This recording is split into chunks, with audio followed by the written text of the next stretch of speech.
રાત્રે જે સંતો સ્નાન કરવા નીકળવાના એની અત્યારે ટ્રેક્ટરમાં એવી મસ્ત પાલખીઓ બનાવી દીધી છે અને એની તૈયારીઓ ફૂલ થઈ ગયેલી છે।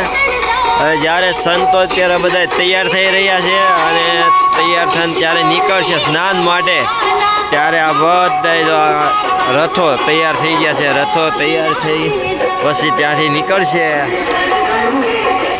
જ્યાંથી આ સંગમ ઘાટ પર જવાના છે સ્નાન માટે, જે ત્યાં તે રસ્તા ઉપરથી અત્યારે મસ્ત એક ખુલ્લો રસ્તો કરી દેવામાં આવ્યો છે અને અહીંથી જ આ સવારી ઠેઠ જો સામે દેખાય ત્યાં લગી જવાની સંગમ ઘાટ ત્યાં છે। તો અહીંયા એટલો બધો અત્યારે ભક્તો બધા અત્યારે ત્યાં દર્શન માટે જઈ રહ્યા છે અને ફૂલ એની વ્યવસ્થા છે ત્યાંની। અહીંયા જો આ રીતનું આખું મસ્ત ડેકોરેશન આપી દીધું છે, શણગાર પોતપોતાના આ રીતના કરેલા છે ને અત્યારે અહીંયા પબ્લિક એટલું બધું છે કે એને કોઈ વાત જ નથી થઈ શકે તેમ।